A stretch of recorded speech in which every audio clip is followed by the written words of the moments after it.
નર્મદા જિલ્લાના સાગબારા તાલુકાના જંગલની જમીનનો વર્ષો જૂનો વિવાદ ફરી એકવાર ઉગ્ર બન્યો છે। આપ જોઈ રહ્યા છો શિક્ષાપત્રી સંદેશ ન્યૂઝ। એક નજર આજના મુખ્ય સમાચાર પર।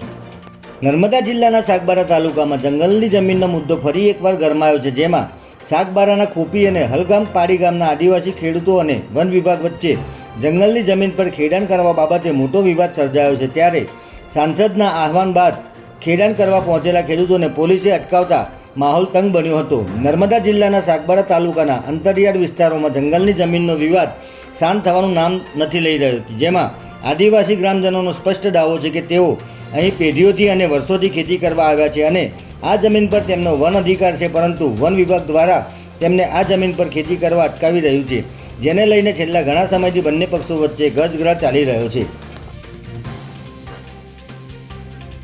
હાલમાં સ્થાનિક સાંસદ દ્વારા આપવામાં આવેલા આહવાન બાદ ગ્રામજનોમાં નવો જ ઉત્સાહ જોવા મળ્યો હતો। સાંસદના ટેકાથી મોટી સંખ્યામાં ગ્રામજનો પોતાનો પરંપરાગત અધિકારનો દાવો કરીને ખેતરોમાં ખેડાણ કરવા પહોંચી ગયા હતા, પરંતુ પરિસ્થિતિની ગંભીરતાને પારખીને વન વિભાગે અગાઉથી ચુસ્ત પોલીસ બંદોબસ્ત ગોઠવી દીધો હતો અને કોઈ અનિચ્છનીય બનાવ ન બને તે માટે પોલીસે કડકાઈ દાખવીને ખેડૂતોને ખેડાણ શરૂ કરવા દીધું ન હતું, જેને પગલે સ્થાનિક આગેવાન લીલાબેનના નેતૃત્વમાં મહિલાઓ અને ગ્રામજનોએ ઉગ્ર વિરોધ નોંધાવ્યો હતો।